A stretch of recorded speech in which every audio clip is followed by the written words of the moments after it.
সৈফুদ্দিন বাবু। আমরা decision serum লিমিটেডের তরফ থেকে এসেছি এবং ইলেকশনটা চেনেন। আপনার এই 44-66 জমিতে আমরা দাঁড়িয়ে আছি।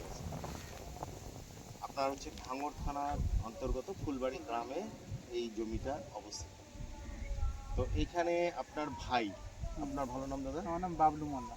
বাবলু মোল্লা এবং আরও আনুষঙ্গিক অনেক কৃষক এখানে করেছেন এবং সেই মুহূর্তে আমরা দেখতে পাচ্ছি যে এই যে আশেপাশে যে 44-66 ধান চাষ হয়েছে। এবং আপনি কি বলছিলেন? আমার 7 প্যাকেট ধান, আমার 7 প্যাকেট মানে 21 কেজি ধান নিয়ে করেছেন আপনি? 7 কেজি, 1 কেজির প্যাকেট ছিল ওটা। 1 কেজির প্যাকেট, 1 কেজির প্যাকেট নিয়ে 7 কেজি ধান নিয়ে আপনি চাষ করেছেন। তো এরকম আনুষঙ্গিক আরও অনেক কৃষক এখানে চাষ করেছেন এবং সঠিকভাবে সেখানে গ্রো হয়ে উঠছে। কিন্তু সৈফুদ্দিন বাবুর যে জমিতে আমরা দাঁড়িয়ে আছি সেখানে আজ থেকে 20 দিন আগে আমরা ভিজিট করেছিলাম। সেই সময় এই যে জমিটা এখন দেখছেন একদম সুজলা সুফলা, এই জমিটা কিন্তু বসা অবস্থায় ছিল, মানে ধান গাছগুলোর না ছিল গ্রোথ, কিন্তু আশেপাশের জমিগুলোর গ্রোথটা বেড়ে গেছিল।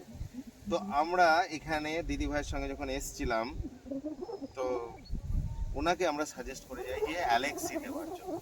তো পরে আমাদের নাসরুল এখানে অ্যালেক্সি ব্যবস্থা করে এবং অ্যালেক্সি দিয়ে আপনি স্প্রে করেছিলেন, তাই তো? তো অ্যালেক্সি দিয়ে স্প্রে করার পরে 15 দিন আগেও স্প্রে করেছিল। তো এই মুহূর্তে দাঁড়িয়ে আপনার কি মনে হচ্ছে, আপনি কি বলছেন যে সেই সময় যেমন অবস্থা ছিল এখন?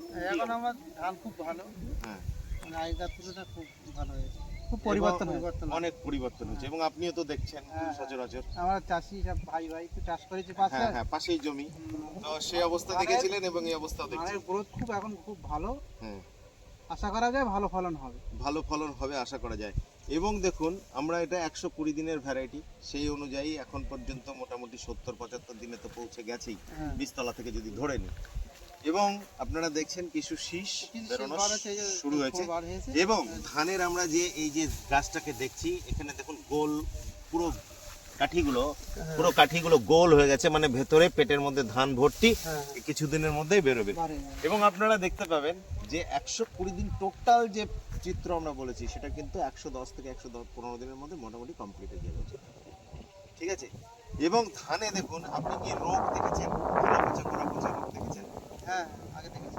আগে এসেছিল, এখানে এসেছিল না, আমি দেখেছি না, তার নাসরুল সিংহে বললাম যে আমার এইরকম ধান একটু বসে বসে ফেনা গিয়েছে। না, কিন্তু খোলা পচাটা আলাদা জিনিস, বসে যাওয়াটা অন্য জিনিস, খোলা পচাটা আলাদা জিনিস। খোলা পচা গোড়া পচা থেকে আমাদের এই গাছ মুক্ত, মানে আমাদের যে 44-66 পুরোপুরি মুক্ত। এবং আমরা এখন পর্যন্ত যত জমি ভিজিট করছি তত জমিতে কিন্তু এই রোগ থেকে মুক্ত। তো ঠিক আছে, আমরা যে প্রত্যাশা নিয়ে আপনাকে এখানে ধান দিয়েছি 44-66 সেটা সঠিকভাবে সঠিক সময়ে আছে। এবং দেখবেন সেখানে কিন্তু যে ধান কাঠামোনের ওপরে যাবে, যা পরিস্থিতি ধানের রয়েছে কাঠামোনের ওপরে যাবে। কারণ আমাদের বর্ষাকালীন হিসাবে যে 44-66 করি সেটা কিন্তু আপনার মোটামুটি 22-23 কুইন্টাল উঠতে 25 কুইন্টাল পর্যন্ত আমাদের 1 একর জমিতে ধান এসছে। তার মানে 1 একর মানে আপনার 1 বিঘা হিসাবে 7 থেকে 8 কুইন্টাল ধান কিন্তু আপনার একদম অ্যাসিওর। এবং দেখবেন সেখানে দানা পরিপুষ্ট হওয়া এবং চিটে আগ্রার পরিমাণ কম হওয়া, এটা একটা বড় হচ্ছে গুণ। এবং আগামী নেক্সট আমরা 1 মাসের মধ্যে এখানে পৌঁছাবো ক্রপ শো করার জন্য। আপনার গ্রামের আরও কৃষকবৃন্দ যাতে তাদেরকে ইনভলভ করে আপনাকে সামনে রেখে তাদের সামনে বিষয়টা 44-66 সম্পর্কে আমরা তুলে দেবো। তো আমাদেরকে সময় দেওয়ার জন্য অশেষ ধন্যবাদ সৈফুদ্দিন বাবু এবং বাবলু বাবু, আপনাকেও নমস্কার। ঠিক আছে।